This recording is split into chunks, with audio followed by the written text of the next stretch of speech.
Voilà, il est l'heure, tout le monde est assis, donc on va pouvoir commencer. Alors merci d'être venus nombreux, on a de la chance. La semaine dernière, à la conférence de Vincent Dupont, il y avait aussi également beaucoup de monde. Là, la salle est bien remplie. Merci d'être venus si nombreux.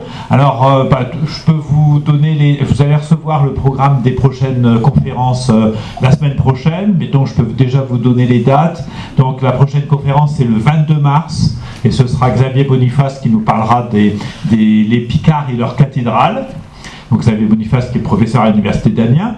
Et ensuite, le 12 avril, alors la conférence se déroulera exceptionnellement au lycée Paul Claudel, dans la salle Andy Morand, et Guy Marival nous parlera des bombardements de Laon en 1944. On commencera quelques conférences sur la libération. Ensuite, le 30 mai, ce sera Laure Reverdy qui nous parlera du personnel laïque de l'abbaye Prémontré de Saint-Martin-de-Laon. Voilà, donc 30 mai, toujours des vendredis. Voilà, donc retenez bien les dates. Alors ce soir, j'ai le plaisir d'accueillir Frédéric Poitvin. Alors bon, je ne vais pas le présenter pendant longtemps, vous le connaissez tous, c'est notre vice-président. Et il travaille depuis plusieurs années sur l'abbaye de Saint-Nicolas-au-Bois. Alors vous vous souvenez peut-être, on a eu la chance de la visiter, cette abbaye, c'était si mes souvenirs sont bons, ça devait être en 2019 ou en 2018, je me souviens plus exactement, parce qu'avant la crise sanitaire, on avait visité les vestiges de l'abbaye de Saint-Nicolas-au-Bois, puis après on est allé au Tortoir, et c'était Frédéric qui nous avait guidés sur ces sites qui sont encore assez impressionnants. Donc un grand merci à Frédéric, et je lui laisse la parole, donc il va nous parler de Simon, abbé de Saint-Nicolas-au-Bois, donc au XIIe siècle. Merci beaucoup Frédéric. Bonjour, bienvenue aussi à cette conférence un peu ordinaire. Un abbé qui s'appelle Simon, qu'on ne connaît pas, parce qu'on n'a pas d'histoire de lui, on a juste des empreintes à travers différentes sources. Et c'est ce que je vais vous montrer ce soir, c'est Simon, un petit peu fantôme, à travers ces sources qu'on peut rencontrer. Alors c'est pas venu en une seule fois, il a fallu compulser pas mal de sources, que ce soit des chartes ou des vies de saints notamment. Et Internet nous permet aussi aujourd'hui de pouvoir avoir accès aux documents qu'il y a à la Bibliothèque nationale, ce qui est un grand progrès pour nous. Alors, pour raconter son histoire, nous allons voir qu'il part du pays liégeois pour venir à Reims avant de s'installer à l'abbaye de Saint-Nicolas-au-Bois. Et nous regarderons à ce moment-là ses actualités, on va dire. Alors, pour le connaître, il faut déjà savoir qu'on n'a rien de lui. On ne connaît pas sa date de naissance, on ne connaît pas son lieu de naissance. Alors, le pays liégeois, il est indiqué dans une vie de Guillaume de Saint-Thierry. Donc, je vous montre le premier folio pour le moment. Elle est unique, il n'y a pas d'autres exemplaires, il y a un seul exemplaire qui est à la Bibliothèque nationale. Ce sont 2 folios recto-verso, et vous voyez que la première partie qui est intéressante sur le lieu d'où viennent Guillaume de Saint-Thierry et Simon, on n'a pas. La seule chose qu'on peut savoir sur Nicolas, sur Simon, c'est là où j'ai indiqué la flèche. Je vais vous montrer déjà l'état du parchemin. Donc il y a 2. Voilà, vous voyez que on a le verso qui manquait évidemment. Et la suite, c'est tout ce que l'on a comme information. Et voilà les 2 lignes qui parlent de Simon. Donc on voit bien ici, Simon fait abbé de Saint-Nicolas-au-Bois. Alors, la traduction exacte,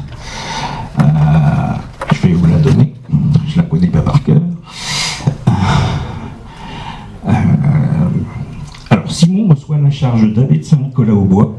Là, après avoir guidé longtemps et avec piété sa communauté, comblé de jours et arrivé à la perfection dans le domaine de la vertu, il s'endormit d'une mort bienheureuse. C'est peu commun d'avoir une description aussi importante sur le caractère d'une personne.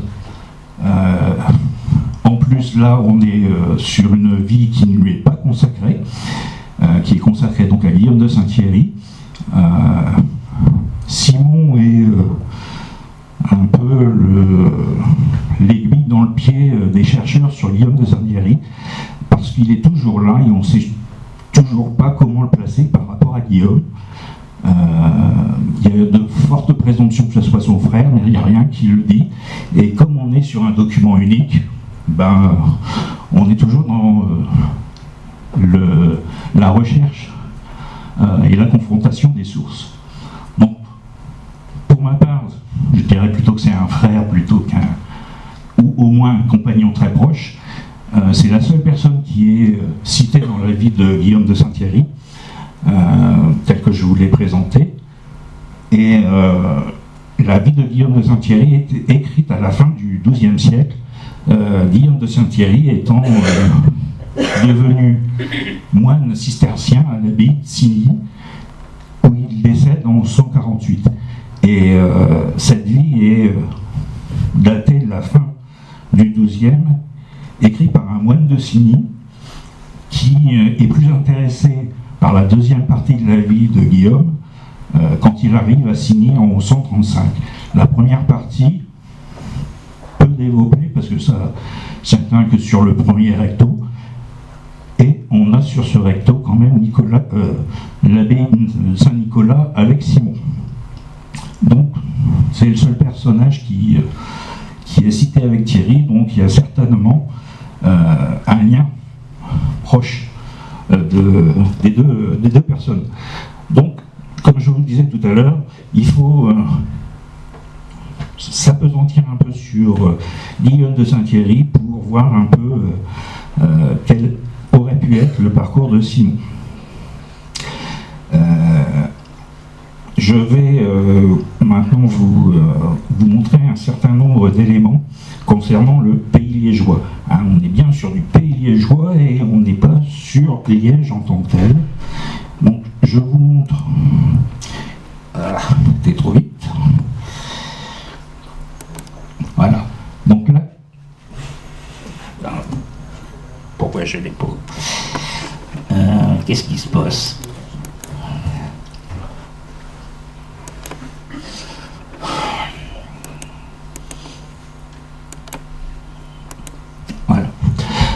Là, vous avez, en HURE, vous avez le diocèse de Liège. Donc, par rapport à l'étendue de l'Empire germanique. Donc, vous voyez que c'est un petit bout qui borde la Flandre et qui n'est pas si loin que ça de Reims et du Lannoy, on va dire. C'est un évêché qui est, dont l'évêque est prince de son territoire, et donc il est très proche de l'empereur, ce qui à cette époque-là est un peu compliqué puisqu'on est sur tout ce qui est querelle des investitures, et donc qui doit investir l'évêque. Alors l'empereur dit que c'est lui, et évidemment il est en contradiction avec le pape de l'époque. Il faut savoir qu'on est aussi sur la période grégorienne, donc tous ces éléments sont importants. On est quand même dans une époque où il y a beaucoup de choses qui se mettent en place, qui se modernisent, on va dire. Alors le mot moderne est un peu anachronique, mais on a beaucoup de choses sur ce territoire qui évoluent d'une façon, entre guillemets, un peu autonome. Alors, qu'est-ce qu'on voit sur ce territoire ? D'abord, Guillaume et Simon sont certainement formés dans les grandes écoles qu'il y a sur Liège, soit l'école cathédrale, soit dans les différentes abbayes qu'il y a autour. On le sait parce que Liège est quand même considéré comme l'Athènes du Nord à l'époque. Les différents maîtres d'école sont renommés. Certains ont écrit. Il y en a un qui s'appelle Egbert, qui a écrit, suite à une commande quand même, un recueil où il a noté tout ce qui était nécessaire aux écoliers dans l'apprentissage du latin. Et on retrouve donc ce recueil où on trouve des poèmes religieux et moraux, des fables, des proverbes, un petit peu tout, quoi. Et c'est ce qu'on va voir, je vais vous montrer. Donc là, vous avez le diocèse de Liège tel qu'il a évolué. Donc vous voyez qu'au XVIe, c'est quand même un grand domaine. Donc dire exactement de où viennent Guillaume et Simon, c'est un peu compliqué. Donc là, c'est pareil, c'est un manuscrit du XIIe qui est à Cologne, qui s'appelle Fecundaratis, où on a, comme je viens de vous le dire, un certain nombre d'éléments d'apprentissage en fait. Alors j'ai pas choisi cette double page par hasard, c'est juste un petit clin d'œil. C'est un petit paragraphe qui s'appelle De puella a Lupelis servata, et ça veut dire la petite fille épargnée par les louveteaux. Ça a interrogé beaucoup d'historiens médiévistes, notamment Jacques Berlioz, qui s'est posé la question: est-ce qu'on ne serait pas en présence du petit chaperon rouge médiéval? Donc je trouvais que c'était intéressant de vous le faire découvrir ce soir, parce que ça fait 14 vers, et on a, en termes de symbolique, alors je ne vais pas m'attarder dessus parce que ça serait trop long, en termes de symbolique, on retrouve le petit chaperon rouge bien connu aujourd'hui. Donc je trouve que c'était intéressant de voir peut-être une origine du XIe siècle sur le petit chaperon rouge. Donc ça fait partie aussi des éléments que Guillaume et Simon ont pu connaître. Donc il faut avoir à l'esprit qu'il y a quand même une effervescence importante au niveau de la connaissance. Alors là, on est sur du profane. Il est clair que ils sont l'un comme l'autre ont suivi tout ce qui était les arts libéraux. Il y a de grandes chances parce que justement Liège pouvait permettre cette formation.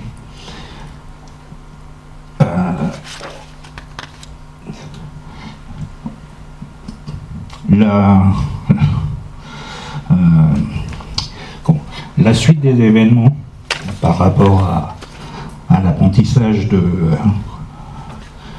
Guillaume et de Simon, c'est que Reims est une ville qui attire par rapport à ses maîtres, à ses écolâtres. Donc il y a des échanges nombreux entre Liège et Reims. Et pour parfaire, je pense, leur éducation, on prend la route de Reims et on verra entre guillemets sur place ce qu'on fera, sachant que on a l'école du chapitre qui est quand même renommée. On a des abbayes comme Saint-Rémy ou Saint-Nicaise qui sont là depuis très longtemps, mais dont Saint-Nicaise est un petit peu en déshérence, on va dire. Donc on ne sait pas trop où il se situe, mais ce qu'on retrouve dans les notes de Dambuniatre, c'est pareil, à la Bibliothèque nationale, dans ses documents sur l'histoire du Lannoy, il indique que Simon s'est présenté à Joran, qui était l'abbé de Saint-Nicaise, en 1103, et qu'il voulait profiter de la vertu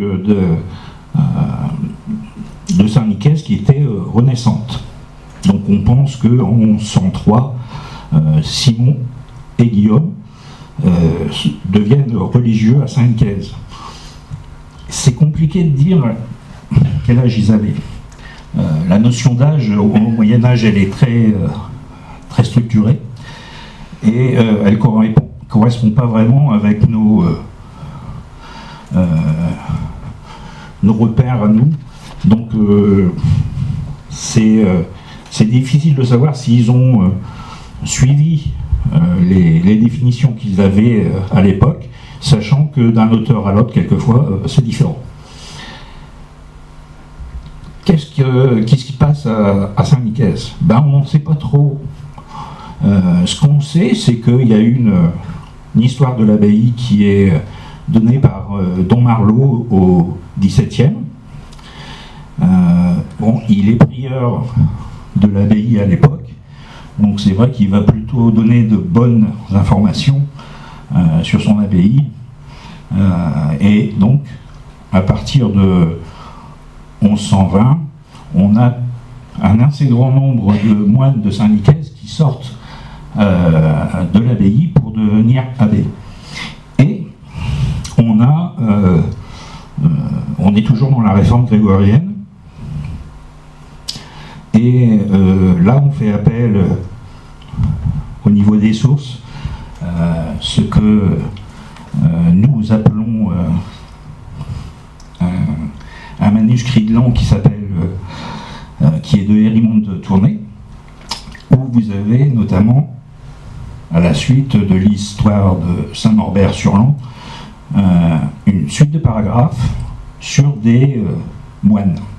Et il y en a un qui dit que Simon est extrait de Saint-Nicaise par Barthélemy de Joux pour reprendre en main Saint-Nicolas-au-Bois. Alors c'est très difficile de dire si c'est réellement lié à une réforme de l'abbaye. Le terme réforme existe dans une des chartes de Saint-Nicolas avant que Simon arrive.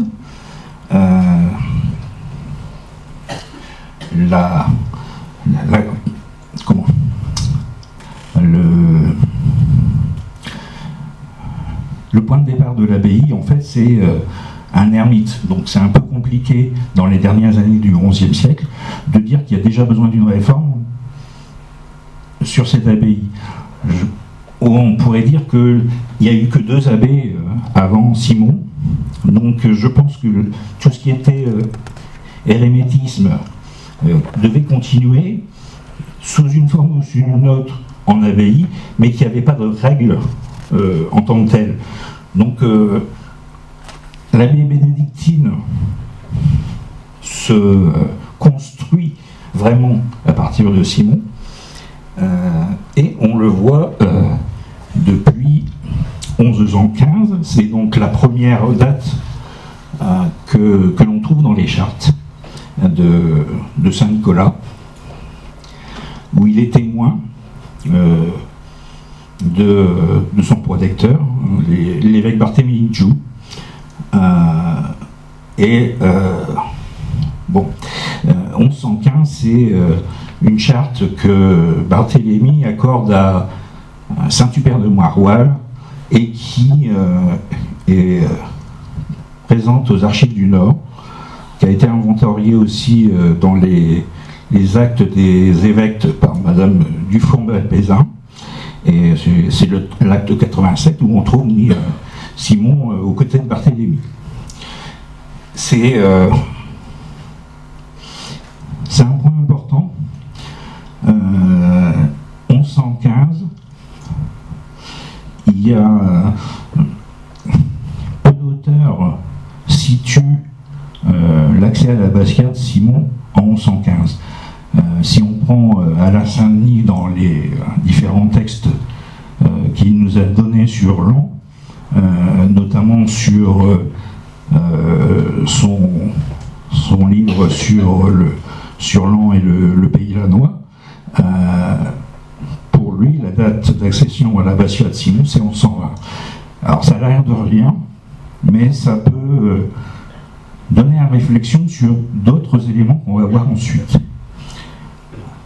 Il a corrigé quand il a édité les miracles de Notre-Dame de Lan, de Hérimand, il l'a corrigé et on trouve dans ce document-là 1115, date d'accès à l'abbatiat. Alors il existe aussi une histoire manuscrite de Saint-Nicolas. Alors je suis désolé, j'ai passé des diapositives un peu vite. Quand on était sur, je fais un petit retour en arrière, quand on était à Liège, il n'y a pas que la connaissance livresque, on va dire. Il y a tout un ensemble de métiers qu'on y a développé, ce qu'on appelle la culture mosane. On le voit par exemple avec cet évangéliaire, reliquaire, donc qui est richement décoré, qui est du XIIe. Là, vous avez l'évangéliaire de Nodger, donc Nodger est un évêque de Liège du XIe, et la plaque centrale, en fait, c'est de l'ivoire. Donc c'est de la sculpture sur ivoire. Je vous montrerai autre chose à la fin. Retenez bien l'ivoire et la plaque, et je vous indiquerai autre chose. Vous avez ici des fonds baptismaux aussi, qui sont de la même époque, qui sont à Liège toujours. Les enluminures, donc là on est sur le milieu du XIIe, donc vous voyez que la culture mosane développe quand même beaucoup d'ingéniosité au niveau artisan. Donc voilà ce que j'avais à vous dire en plus sur Liège. Je m'excuse pour cette parenthèse. Autre point, celle-ci vous la connaissez parce que je vous l'ai déjà présentée dans les mémoires de la Fédération. C'est la première charte de Saint-Nicolas en 1089. Celle-ci, c'est la dernière que je vous ai présentée de 1114, qui est la dernière de l'abbé que Simon remplace. Alors, sur cette diapositive, c'est un manuscrit richement illustré d'Hermann de Tournai, parce que je voulais vous montrer que par rapport à ce qu'on a à Lan, là, le manuscrit est vraiment très orné, très décoré. Là, on arrive sur le manuscrit de Lan, qui a servi de base à Alain Sagny pour mettre en place son édition. Et vous voyez que c'est beaucoup plus simple. On est sur la même introduction que l'extrait que je vous ai donné avant. La suivante, sur la colonne de gauche, vous avez un paragraphe, comme je vous disais tout à l'heure, qui parle de la paix de Saint-Nicolas ici, et on va retrouver un petit peu plus tard ce qui est dit sur Saint-Nicolas.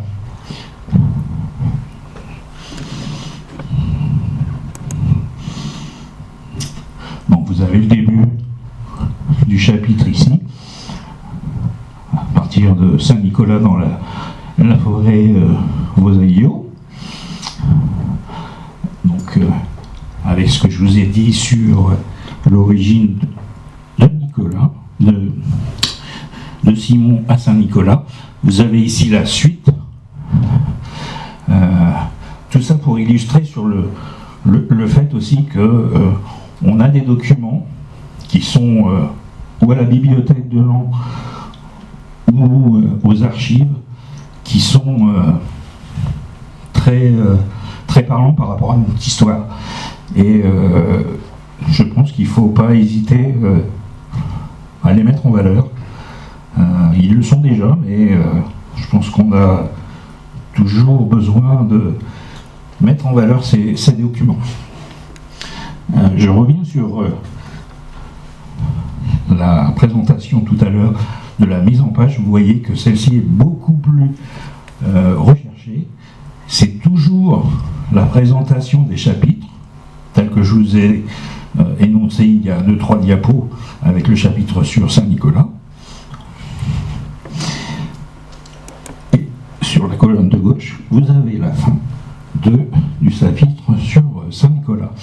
Alors j'en dis pas plus parce que tout à l'heure on reviendra sur Saint-Nicolas et sa composition, au temps de Simon bien sûr. On a aussi la chance, comme je vous ai dit, d'avoir une histoire manuscrite de Saint-Nicolas-au-Bois qui vient de la bibliothèque de Soissons, dans le Front Perrin.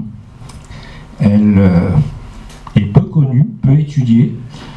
Elle n'a pas été éditée. Elle a été écrite au moment de la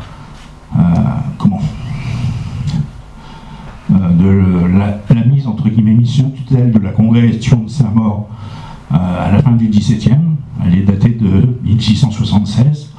Donc on reconnaît l'écriture du moine mauriste, de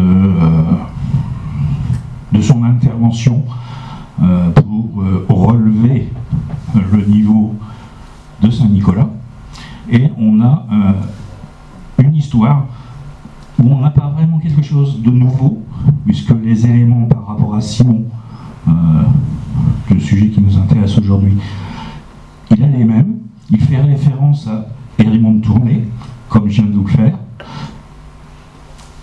Quelques éléments supplémentaires, mais qu'on ne trouve que là.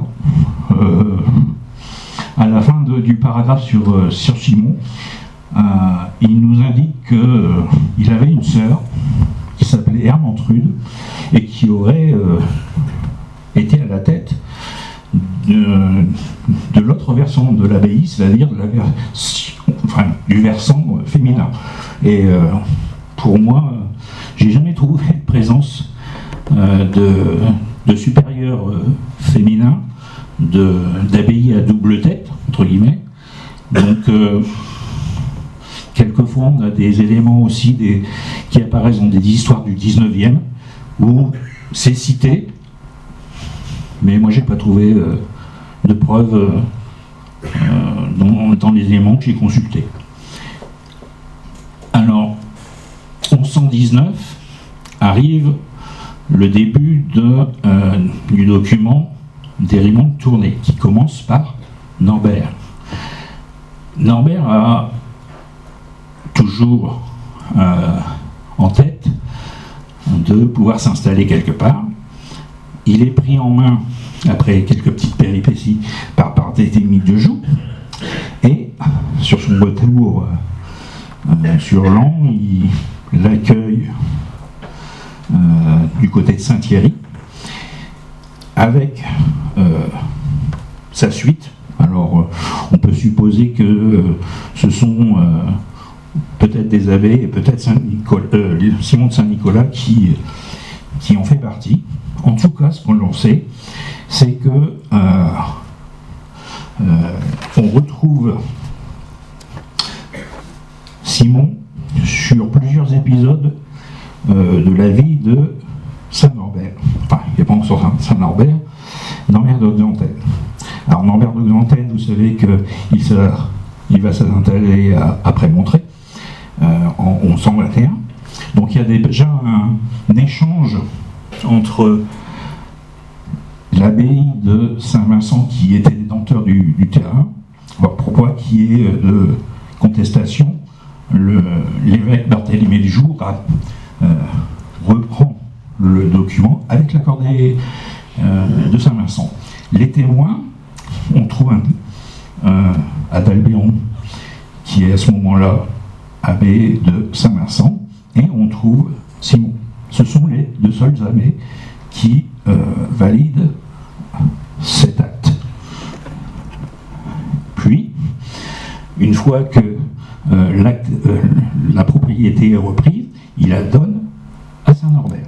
Donc c'est ce qu'on voit ici, avec deux sceaux, le sceau de Saint-Vincent et le sceau de l'évêque. Et on retrouve à nouveau Simon comme témoin de l'acte. Ici. Donc on voit Simonis, Baptiste, Saint-Nicolas des Silva. Ce qu'on peut dire de plus, c'est que on a une autre personne, en la personne de l'abbé de Saint-Vincent, qui s'appelle Siffroy, Souafroy, vous voyez ici. Ce personnage est aussi intéressant parce qu'il est en contact avec Guibert de Nogent à propos d'une question qu'il lui avait posée, et on a la réponse de Guibert de Nogent adressée à ce Siffroy qui s'est gratté sur le parchemin, qui est d'abord doté comme prieur de Saint-Nicolas avant de devenir abbé de Saint-Vincent. Donc on peut déjà se poser la question de dire, est-ce que Simon est en passe de réussir à relever l'abbaye bénédictine par rapport à la réforme? C'est un point. C'est pas la seule c'est la seule intervention de Simon. Il y en a évidemment bien d'autres. Et il y en a une qui est notée dans les vies de Norbert de Xanten. Il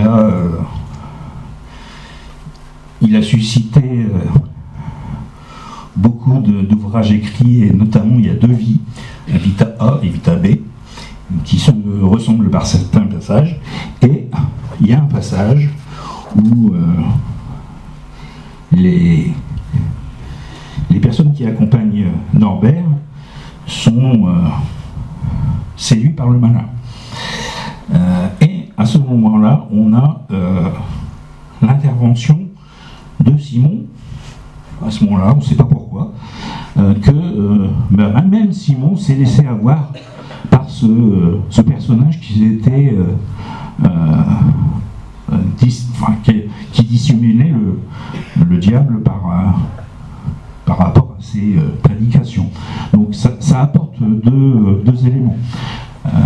D'abord, on sait que Simon fréquente Norbert. Ça, c'est une première chose. La deuxième chose, c'est la manière dont est rapportée sa présence. On dit toujours que Norbert est très zélé dans sa conduite. Donc il est très... c'est un fin lettré. Il connaît les différents... les faits religieux, on va dire. Donc c'est intéressant de voir que son savoir arrive à être représenté dans des situations où on ne l'attend pas forcément. Aller dans la vie de Norbert, c'est un peu par hasard. Je me suis toujours posé la question sur le fait qu'au XIIe siècle, où Prémontré se construit à côté de Saint-Nicolas pratiquement, il n'y ait pas d'échange entre les deux abbayes. Et c'est donc en lisant les deux vies que j'ai eu la surprise effectivement de trouver cette rencontre. Alors il n'y a pas que ça. On trouve plusieurs fois le fait que dans la construction de Prémontré, qui est racontée à de nombreuses reprises, une difficulté par rapport au terrain. C'est très marécageux. Ça ressemble quand même à Saint-Nicolas. On est sur une fondalée, on a de l'eau, ça se ressemble. Et eh bien, Saint-Nicolas Saint-Nicolas fournit les pierres de construction à Prémontré. Donc c'est aussi intéressant de voir qu'il y a une collaboration entre les abbayes et surtout avec une nouvelle observance, un nouvel ordre au niveau religieux, et Saint-Nicolas est là à travers Simon. Qu'est-ce qu'on peut rajouter de plus? Eh bien, Simon, il continue son petit bout de chemin, puisqu'on est toujours en 121 avec Nobert.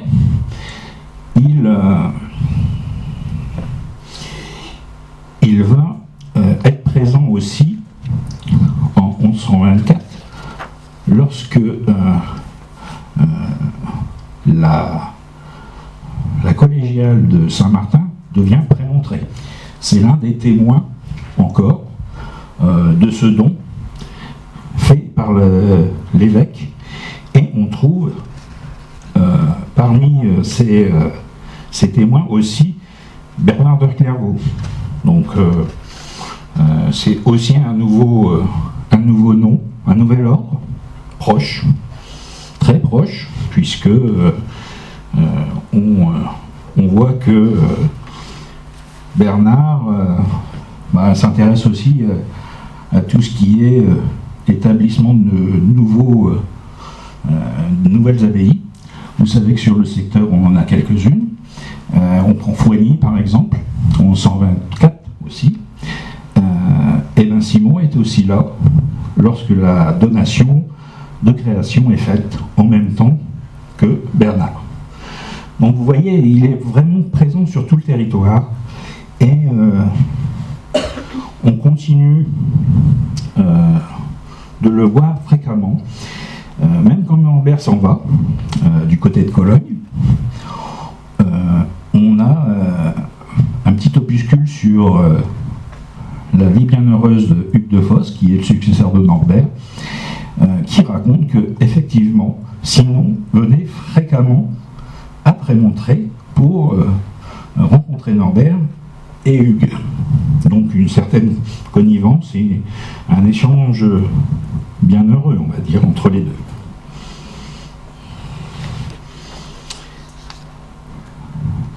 Après 1124, on a toujours la présence de Simon, que ce soit en termes de réception de biens ou de témoin dans la vie de Barthélemy de Joux.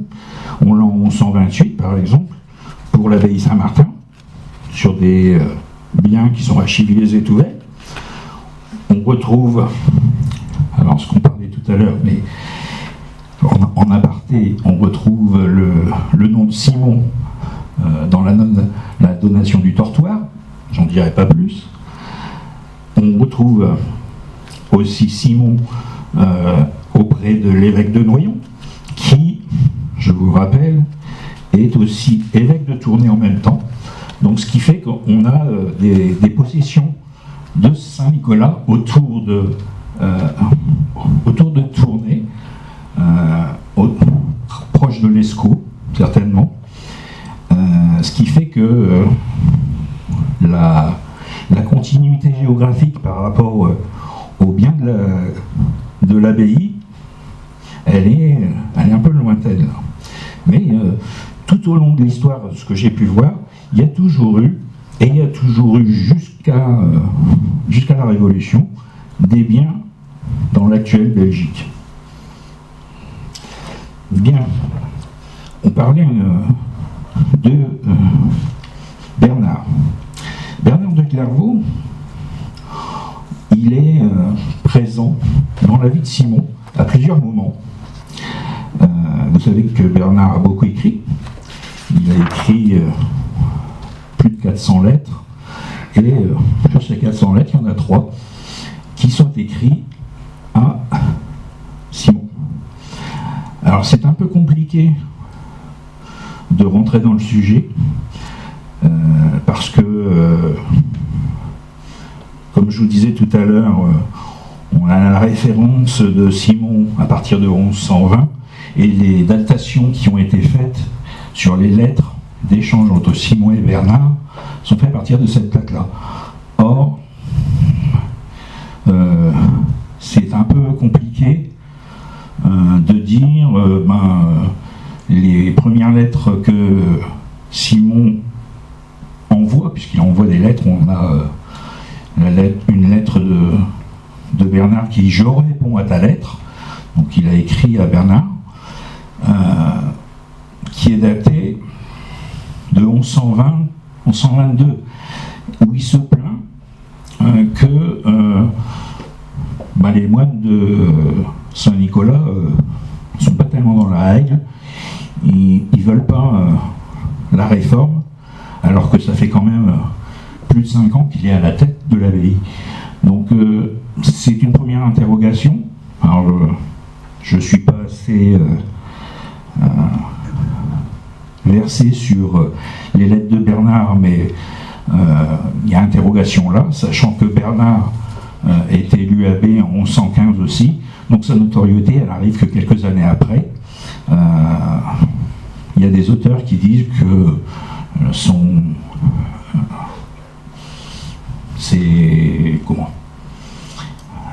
ses voyages commencent à faire parler de lui à partir de 1131. On est un peu loin de Simon et de 1120. Donc c'est une question qu'il faut poser. Bernard va loin dans le texte, puisqu'il dit que Simon est persécuté par ses moines. La deuxième lettre, c'est le fait que il y a un moine de Saint-Nicolas qui est venu voir Bernard pour être reçu à l'abbaye, parce qu'il trouvait qu'à Saint-Nicolas c'était pas assez, la règle était assez respectée à son goût, mais Bernard, voyant que le moine n'ayant pas l'autorisation de son supérieur, donc Simon, le renvoie à Simon en lui disant « Moi j'ai fait ce que je devais faire, à toi de voir comment garder ton moine auprès de toi. » Enfin, la troisième, c'est encore un moine qui se réfugie chez Bernard. Là, on a le nom, puisqu'on le retrouve dans une autre production de Bernard qui est l'apologie à l'abbé Guillaume, donc Guillaume de Saint-Thierry dont on parlait tout à l'heure, où un certain Nicolas, justement, était parti de l'abbaye Saint-Nicolas. Et il le renvoie encore à Simon. Et on est sur un moment où Saint-Bernard fait un peu l'apologie de l'ordre de Cluny, ce qui est un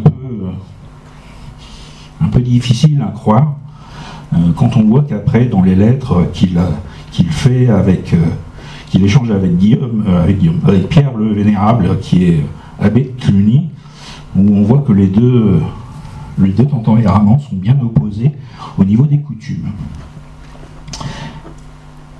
On a une charte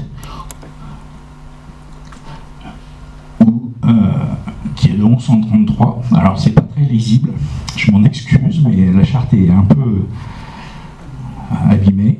Alors le rectangle qu'il y a, en fait, c'est pour dire que Guillaume de Saint-Thierry est témoin d'une des chartes de Saint-Nicolas. Donc en 1133, il n'est pas encore parti de Saint-Thierry. Simon est plutôt sur la fin de sa vie. Donc c'est intéressant de voir que est-ce que c'est un compagnon qui le visite ou visite à un frère. Alors le frère, je vous laisse l'interprétation que vous voulez. Ce qui est intéressant de voir, c'est que on est dans un monde où on a d'un côté Bernard de Clairvaux, on a Norbert qui a fait une apparition dans le Lannoy, et on a Guillaume de Saint-Thierry.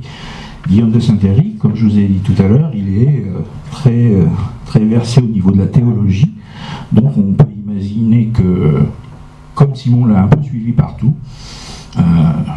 il est intéressant sûrement de se poser la question si le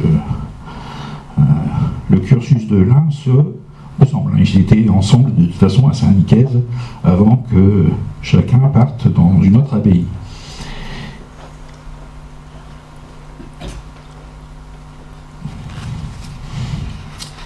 Alors, je vais me permettre une incursion au XVIIe. Il y a un ensemble de documents qui a été mis en forme par la congrégation de Saint-Maur, notamment par Jean Mabillon, qui est originaire de pas très loin, Saint-Pierre-Mont dans les Ardennes, et qui a été envoyé aussi à Nogent-sous-Coucy. On a dans sa correspondance des billets de l'abbaye Saint-Nicolas. On sait que son travail c'était collecter les informations dans les abbayes. Donc il est évident qu'on a des informations sur Saint-Nicolas qui restent certainement en cours encore aujourd'hui à l'état d'archives au niveau de la BNF, sachant que de toute façon il y a quand même beaucoup de documents qui ont été édités par Jean Mabillon. On parle des lettres de Saint-Bernard en 1690 par exemple. Il a contribué à l'édition des annales de l'ordre bénédictin. Donc c'est une somme qui s'étire. Je crois que le premier volume est sorti en 1701 et il a continué sur la première moitié du XVIIIe. Donc ça donne beaucoup de renseignements. Les bénédictins ont pu... Il y a encore beaucoup je vous disais, de manuscrits à la BNF. L'un que vous voyez en filigrane derrière, c'est le... alors, je parlerai de la charte après, mais on voit que c'est le plan de Saint-Nicolas au XVIIe. Il faut savoir que toutes les abbayes ont pratiquement été dessinées de cette manière par un bénédictin, dont Germain, mais ça n'a jamais été publié, puisqu'il y avait normalement une histoire de l'établissement qui devait être avec, et ça c'est en l'état de manuscrit. Les planches ont été éditées au 19e, c'est pour ça qu'on les a, mais vous voyez, il y a encore beaucoup de choses à faire au niveau des bénédictins. La charte que je vous présente, c'est la dernière que Simon a souscrite, donc 1134. Donc il y a certains auteurs qui, c'est pareil, lui, raccourcissent la vie et mettent 1133. On est bien en 1134. La date est bien notée, et notée de la manière dont c'était l'habitude à l'époque, c'est-à-dire que le 4 est bien noté avec 4 petits bâtons, on va dire, et pas de la même manière que nous on peut mettre le 4 aujourd'hui avec le I majuscule et le V. Donc là l'attestation est bonne. Et autre petite remarque sur cette charte, vous avez sur le côté, alors c'est presque effacé, ici ce qu'on appelle un chirographe. C'est une charte partie, ça veut dire que cette charte était en 2 morceaux. Il y en avait un autre morceau de ce côté-là, qui était certainement donné au destinataire. On coupait, après avoir copié les 2 mêmes chartes, on coupait sur la ligne qui était notée. Les légendes sont différentes d'une charte à l'autre. Le plus souvent, c'est que le plus simple, c'est qu'on marquait en lettres assez allongées le mot chirographe, chirographum, pour recoller les deux parties en cas de litige au niveau des propriétés qui étaient incluses dans ce document. Un point différent. Alors, je vous montre juste un document qui vient de Saint-Omer, où ce sont les lettres de Saint-Bernard. Donc vous voyez, c'est pareil, c'est un manuscrit très simple. Ce sont les lettres dont je vous ai parlé tout à l'heure sur Simon. Donc il n'y a pas d'annotation, il n'y a rien. Mais ça nous permet de voir que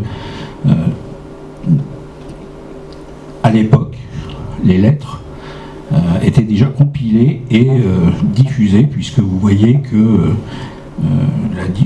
la date du manuscrit est estimée à la fin du XIIe siècle. Donc, grande diffusion, grande connaissance aussi du contenu.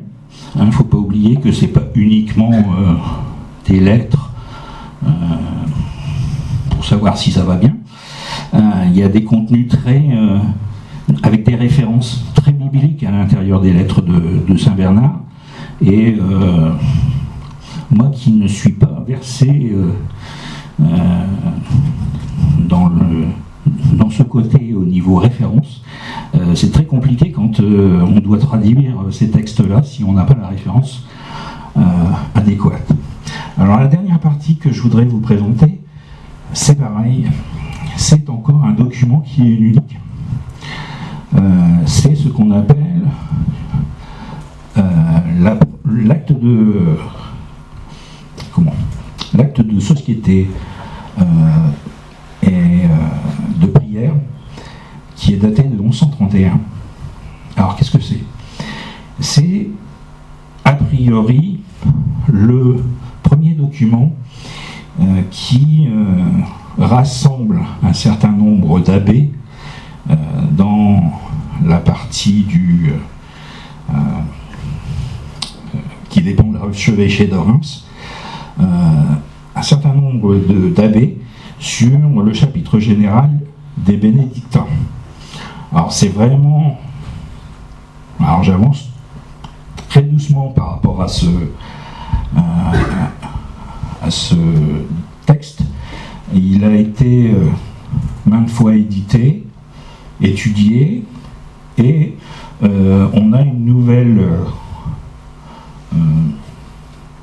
source qui est à la bibliothèque de Douai, qui reprend exactement le même texte, sauf que là, vous voyez, en contrebas, il y a un petit paragraphe, et ce petit paragraphe, en fait, ce sont les noms des abbés qui étaient présents lors de cette réunion. Alors, le contenu, pour le moment, on ne va pas s'en occuper. On va juste regarder le nom de ces abbés. Donc, vous voyez, le paragraphe est un peu dégradé. On pourrait dire aussi que le manuscrit a été gratté, donc pour faire disparaître des noms, lesquels je pense qu'il faudrait aller voir sur le manuscrit pour essayer de voir, mais là c'est vrai que c'est pas tellement identifiable. Alors, ce qui est intéressant, c'est que vous voyez, dès la première ligne, on a Saint-Nicolas-au-Bois, et puis on a un certain nombre d'autres abbés. On n'a pas les noms des abbés, hein. Là, on n'a que le nom des abbayes. Cependant, on peut reconstituer pratiquement entièrement les abbés qui étaient présents lors de cette réunion. Alors, ce qu'il faut savoir, c'est qu'ils se sont réunis à la suite d'un...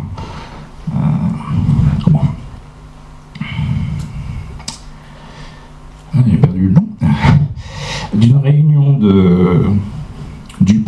1902 à Reims avec donc les archevêques, les évêques et religieux, donc abbés. Donc ça représentait certainement un nombre assez important. Les historiens de l'époque parlent de, si on fait le calcul entre les deux, autour de 500 personnes. Donc ça fait quand même beaucoup. La seule structure à l'époque qui pouvait accueillir autant de monde aurait été l'abbaye Saint-Rémy de Reims, mais on n'en saurait pas plus.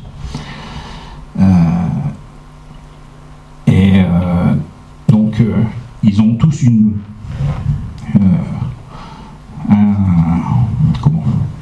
invitation pour venir à ce concile du pape. Donc ce sont pratiquement que des abbés de la métropole de Reims. Alors on va regarder un peu plus près qui sont. Je vous ai épargné le supplice de les lire. Alors, il y en a un certain nombre, 17, qui sont identifiables, jusqu'au moment où il y a les petits grattages, et avec certainement donc ces noms-là, ces 4 noms qui étaient présents, et puis certains auteurs de recherche pensent qu'on pouvait rajouter Saint-Médard, Lobe et Anchin, bon, dans le nombre. Bon, je vous avoue que là, je vous ai donné la liste telle qu'elle était donnée par les différentes personnes qui ont fait des recherches sur ce chapitre. Pour moi, il est compliqué de dire que les 3 derniers étaient vraiment présents. Pourquoi ? Déjà, Saint-Médard, on est juste à l'époque où Geoffroy, qui est abbé de Saint-Médard, devient évêque de Châlons. Donc, on a quand même une vacance au niveau de l'abbatiat, et son successeur, c'est Eudes.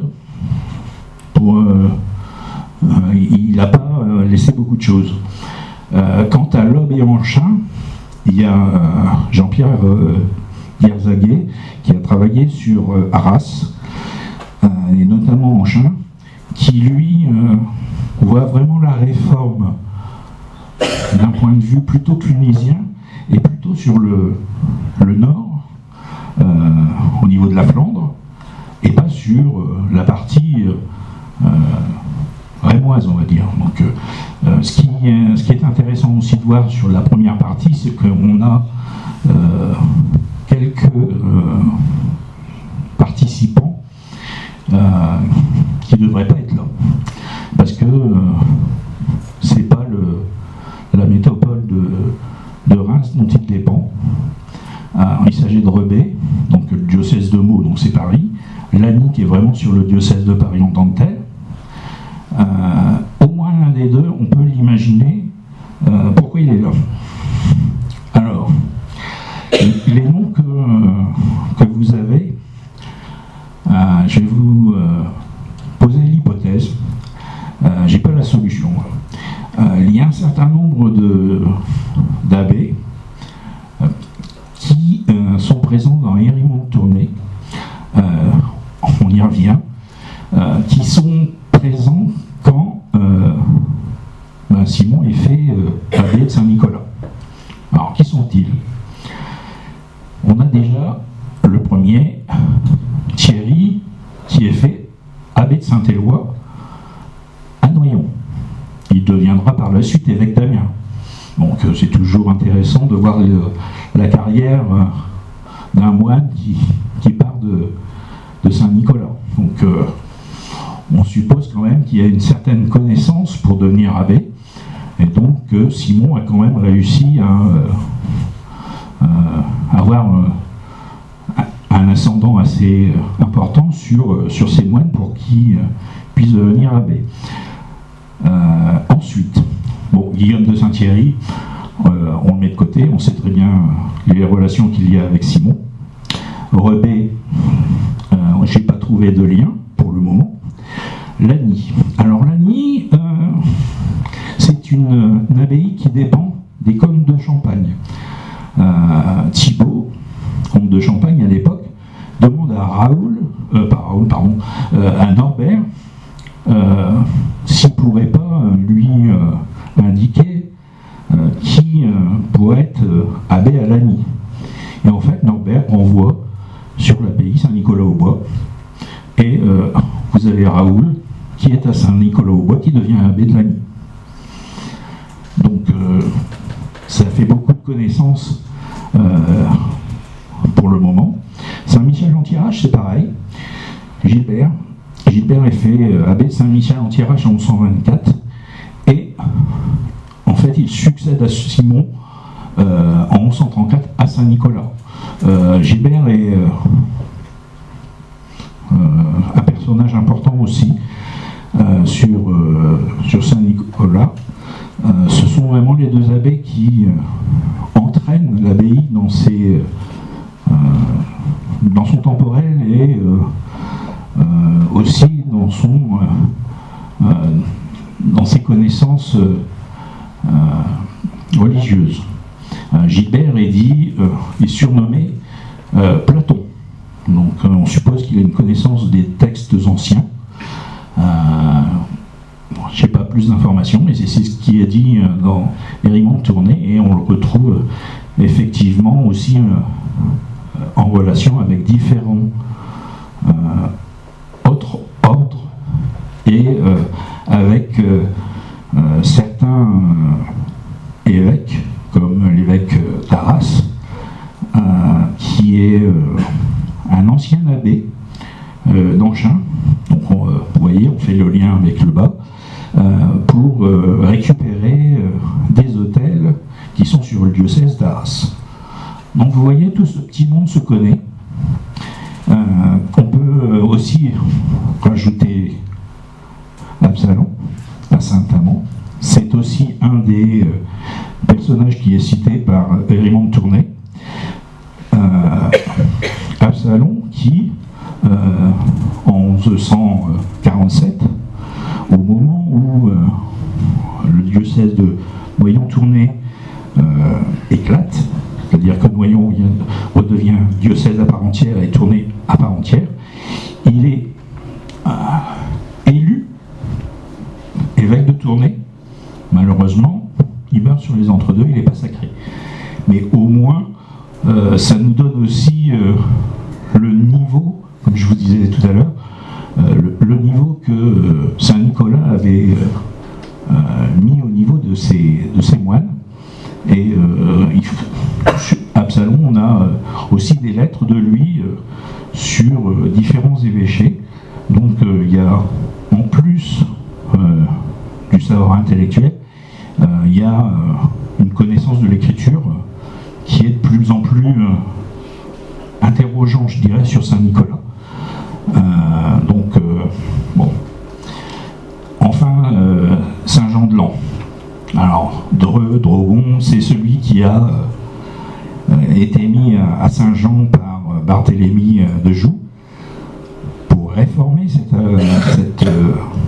abbaye. Je vous rappelle qu'elle était essentiellement féminine, et que le lieu étant devenu un lieu de débauche, on a prié ces dames de partir, et on a mis Dreux qui vient de Saint-Nicaise. Donc on fait encore un lien avec Simon.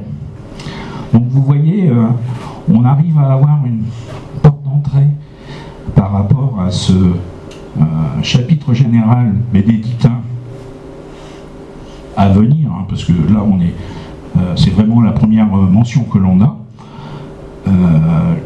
Il y en a une autre en 1132 qui est donnée par une lettre de Bernard qui est adressée à l'abbé de Saint-Médard, parce que le chapitre devait se tenir là-bas, et donc il n'a pas pu s'y rendre, donc il développe pour pourquoi il a pu se rendre et ce qu'il pouvait apporter au chapitre. On n'a pas, pareil, hein, on n'a pas le nom des participants. Simon étant toujours vivant, on peut penser qu'il pouvait y être, mais on n'a pas le nom définitif.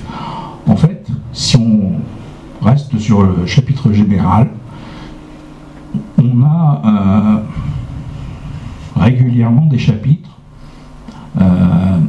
La régularité, c'est normalement un tous les ans, dans des abbayes différentes, sauf que on a du mal à les identifier.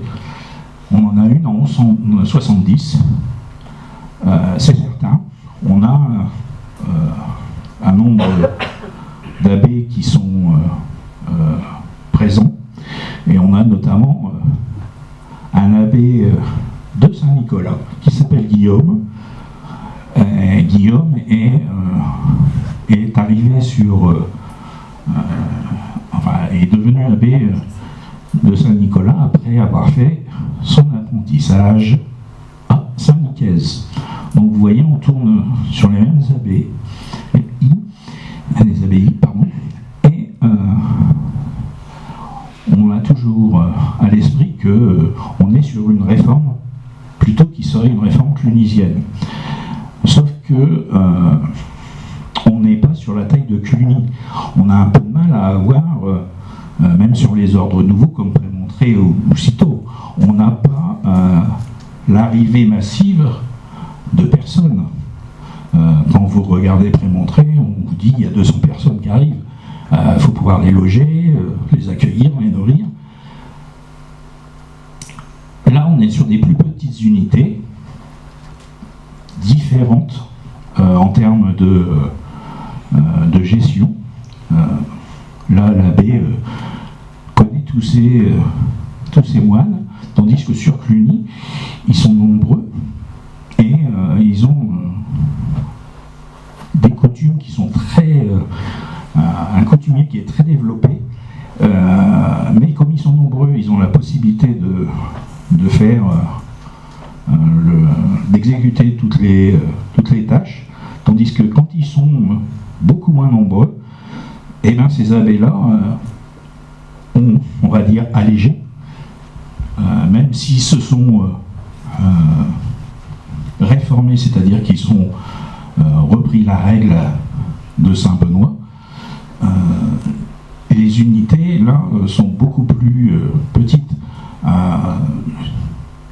Il y a encore quelques semaines, je regardais les rouleaux des morts où on peut avoir une idée des noms des moines et des abbés par abbaye. Et l'estimation que j'en fais pour Saint-Nicolas-au-Bois, c'est entre 10 et 12 moines. Donc c'est pas énorme. Donc il ne faut pas non plus se dire que les réformes, elles sont insurmontables, que on n'est pas sur des réformes clunisiennes. Il n'y a jamais eu à Saint-Nicolas, en tout cas au XIIe, après je suis moins catégorique, mais je pense que non, il n'y a jamais eu de coutume de Cluny et jamais de visite de Cluny. Alors, pour terminer, je pense que Saint-Nicolas a quand même été un incubateur au niveau des abbés. Que ce soit ceux qu'on peut voir sur Hérimont de Tournai, sur les abbés qui sont sortis de Saint-Vincent, quand on sait que Siffroy, qui a été nommé 1119, je crois, venait de Saint-Nicolas, l'histoire de Saint-Vincent, c'est de dire que Siffroy a notamment donné tout son zèle, encore le mot, à ses moines, et a participé à l'enrichissement de la bibliothèque, notamment à Saint-Vincent. Alors on n'a plus grand-chose de ces bibliothèques parce que le temps humain passe par là et vous savez qu'on est sur une terre de passage, donc que ce soit dispersé, brûlé ou égaré, on n'a plus tous les éléments. Quelquefois on a encore les inventaires de bibliothèques, mais pas toujours.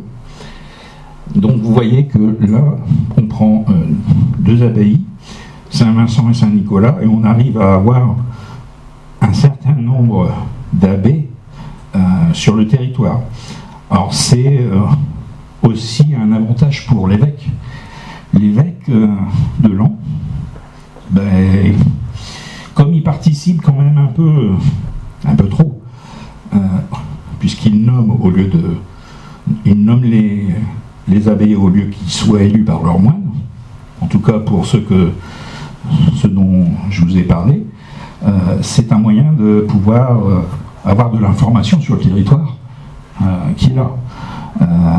Donc ça permet aussi de voir comment il permet l'installation de nouvelles abbayes pour combler les blancs dans son territoire.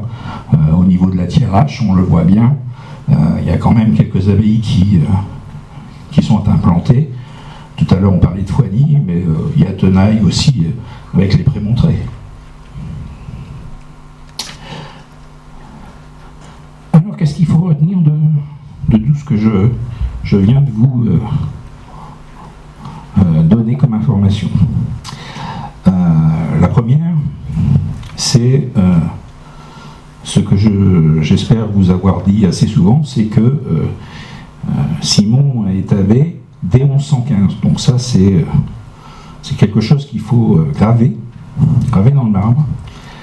Et le deuxième point, c'est que il y a peut-être un questionnement nouveau à faire sur les lettres de Bernard de Clairvaux qui lui sont adressées.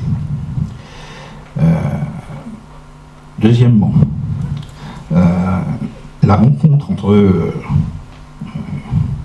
Guillaume et Bernard, ainsi que Simon Guillaume qui rencontre Bernard, elle est de 1119.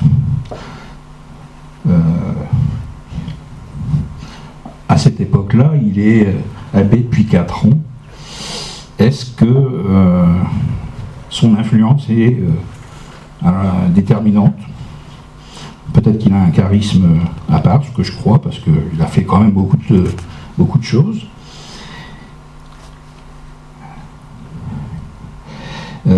Et puis, ce que je vous ai déjà dit tout à l'heure, c'est que Saint-Nicolas-aux-Bois n'appartient pas au réseau clunisien. D'abord parce que c'est une fondation hérémétique.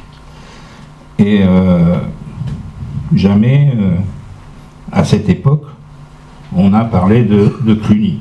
Alors que Cluny était sur un développement, un plein développement au XIe siècle.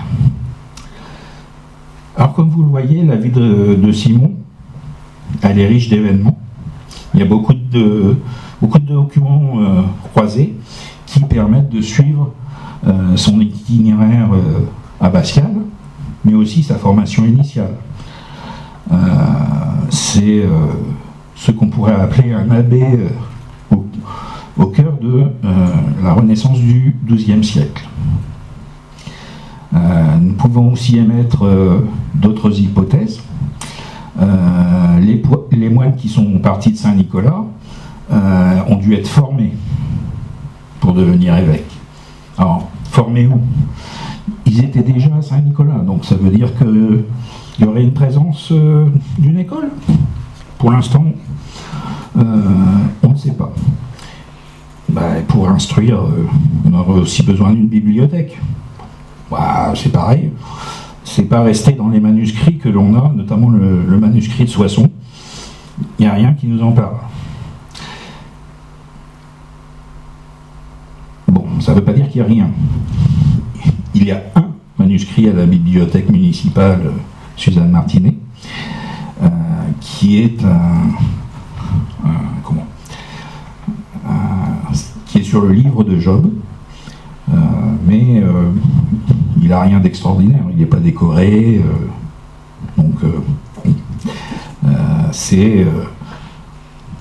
il y a la glose, certes, mais il n'y a pas d'autres éléments. Et on a en référence quelque chose qui sort de nulle part. On a un évangile guerre qui est assez extraordinaire, dont la couverture est celle-ci. Donc tout à l'heure je vous parlais des gravures dans le marbre, dans l'ivoire, pardon. C'est ce que vous avez ici, ce qu'on retrouve. Donc le Christ en majesté avec les 4 évangiles. Alors c'est une plaque qui a fait parler beaucoup d'elle. Elle est du XIe siècle et cette couverture en fait a été remontée sur un manuscrit du XIIe. Alors c'est pareil, il s'agit des 4 évangiles. Comment on sait que ce document-là, on va l'appeler comme ça, était Saint-Nicolas. Première chose, on est sur l'impression première, c'est ce qu'on trouve dans la culture mosane. Bien. Les concordances avec celui que je vous ai montré tout à l'heure sont indéniables. Et puis, je ne sais par quel hasard, ce document est arrivé dans les mains d'un collectionneur au XVIIIe siècle. Donc je pense après la Révolution, il y a des manuscrits qui ont beaucoup changé de main et les bibliothèques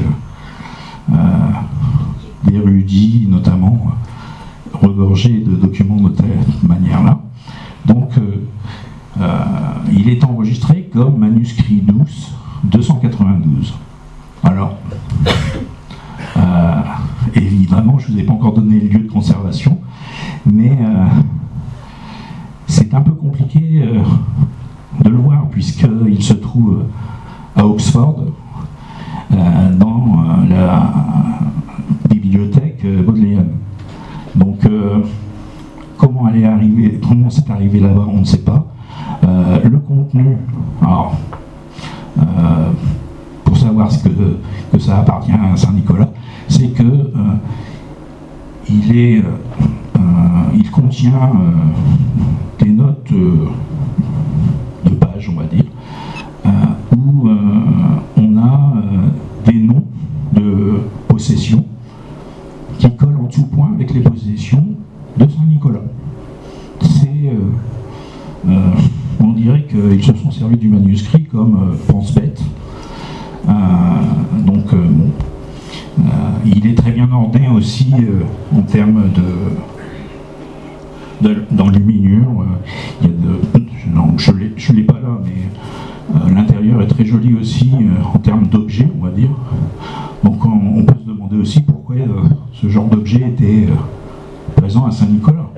Et s'il y avait ce type d'objet, pourquoi n'y avait-il pas d'autres manuscrits pour l'enseignement, on va dire. Donc c'est un très bel objet, il est consultable en ligne sur 2 ou 3 bibliothèques, notamment allemandes. Il est facilement trouvable, hein. Donc si vous voulez le consulter sur internet, il n'y a aucun problème pour ça. Ce qu'on peut rajouter par rapport à une possibilité d'école, vous vous souvenez peut-être que au XIIIe siècle, on a parlé de Saint-Nicolas-au-Bois parce que il y avait un sire de Coucy, en guerre en 4, qui, voyant quelques jeunes enfants écoliers de Saint-Nicolas dans sa forêt, en train de chasser les lapins, les a fait pendre. Donc il y avait une école, on peut parler du retentissement de ce fait divers, on va dire, mais il y avait encore au XIIIe des enfants qui étaient confiés à Saint-Nicolas en école, hein, et on a encore les chartes ici aux archives qui nous permettent de valider ce point, parce que pendant longtemps on a dit que c'était un peu la légende du roi justicier Louis IX, futur Saint-Louis, et on a deux chartes au niveau de l'abbaye, des archives départementales qui reprennent l'ensemble des griefs. Ce sont des chartes de Saint-Louis, les griefs qui nomment les enfants. Donc on a, sur les 3 enfants, on a 2 noms. Donc ce qui est intéressant, ça nous permet de valider l'histoire, la grande histoire, on va dire, par des petits détours bien de chez nous. Et je finirai par dire que ce sire de Coucy avait utilisé son droit de justice, son haut droit de justice, donc pour auxir les enfants, et que le premier réflexe qui a été donné par Saint-Louis à l'époque, on disait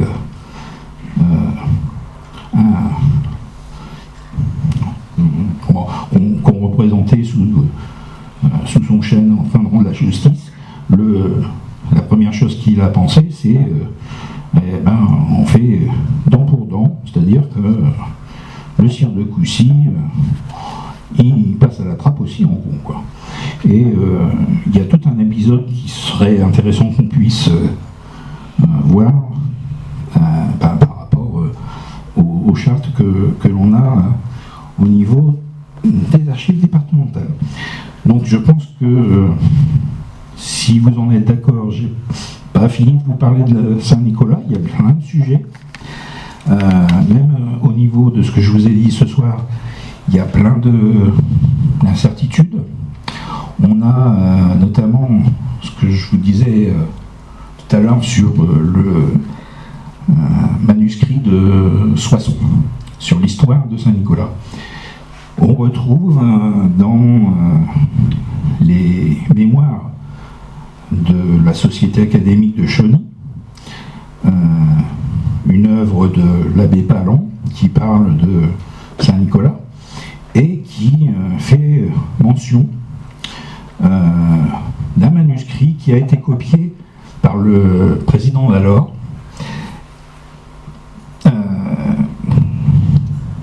on ne sait pas où il est.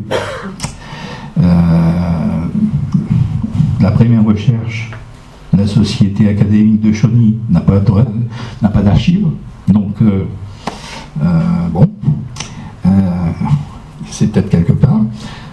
Ce qu'il faut savoir, c'est que le manuscrit de Soissons a été acheté par le collectionneur du fonds Perrin, donc M. Perrin, qui a été président de la Société historique de Soissons. Il l'a acheté sur une brocante. Donc on peut encore trouver pas mal de choses sur les brocantes.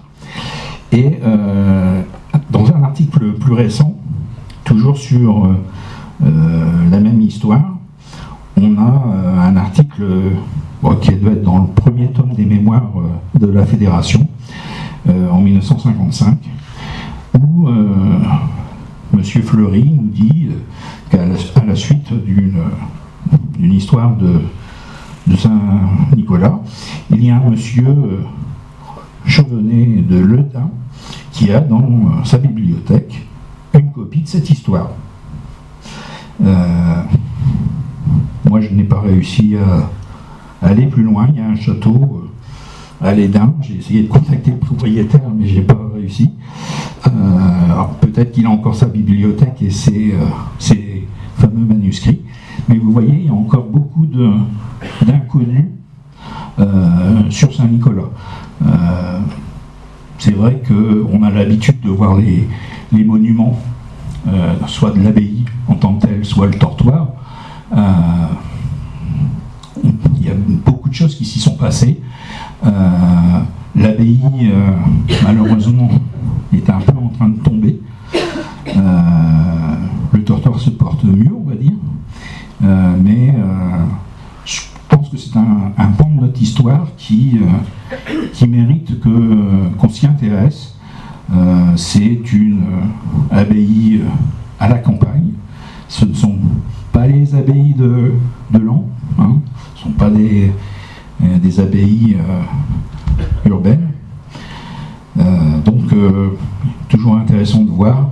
Et le dernier détail, c'est que vous avez dans Antoine Richard, les mémoires de la Ligue, 2-3 lignes sur Saint-Nicolas où les personnes qui passent aussi par Saint-Nicolas et tuent l'abbé.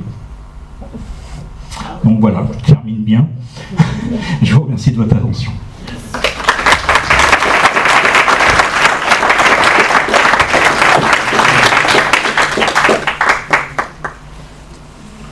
Si vous avez des questions, n'hésitez pas.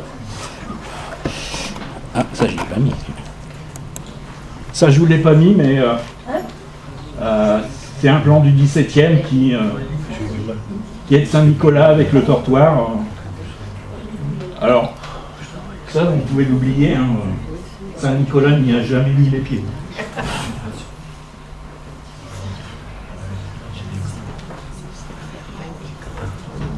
Bon, il y a plein de petites choses, hein, sur ce relevé.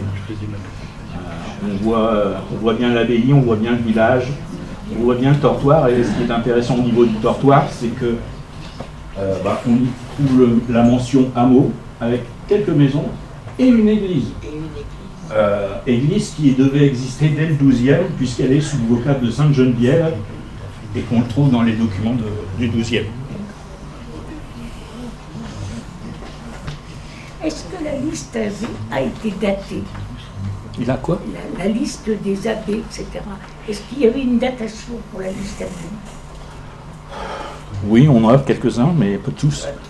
Non, parce qu'il donne la liste des abbés, Oui. qui auraient été au concile. Oui. Voilà. Et il y a une paire de dates, pas beaucoup. Oui. Et je me demandais si la liste en soi fait partie d'un document daté. J'ai les... je vous les ai pas marqués sur le... là, Parce que ces abbés, ils n'ont pas été tous à la même époque, si? S'ils étaient là au concile.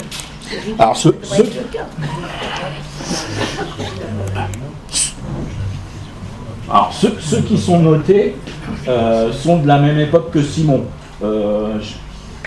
Il y en a quelques-uns où il y a des dates, c'est parce que je ne les ai pas enlevés. Celui-là n'est pas bon à mon avis. Mais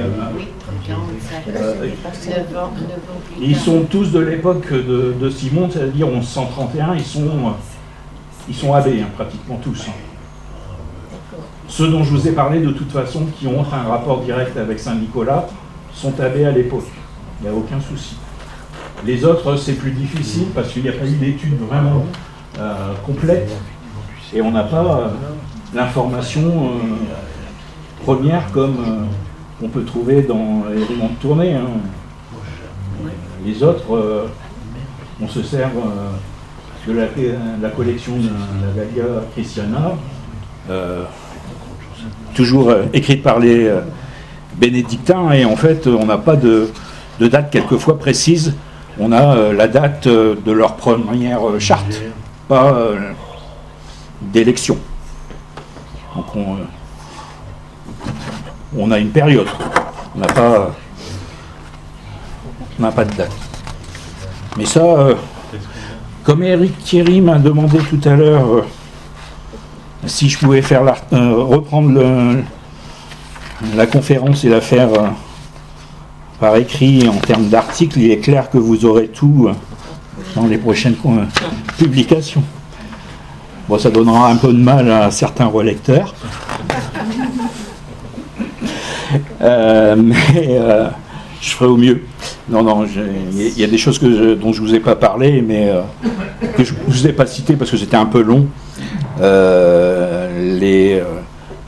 Les passages de Saint-Norbert, notamment, c'était un petit peu long, donc je vous les mettrai par écrit, il n'y a aucun souci.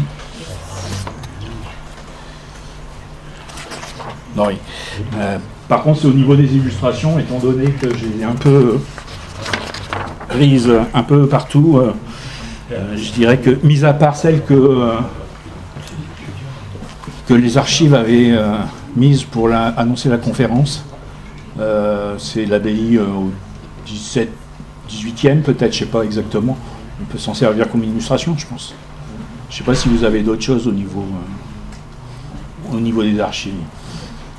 C'est difficile de mettre des illustrations qui soient d'époque. Parce que là, c'est vrai que ça fait un peu anachronique. Je l'ai mise parce que c'est ce qu'on connaît le plus.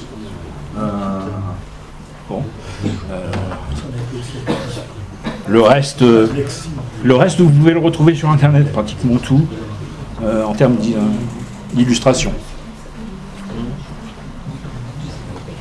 Merci beaucoup. Merci.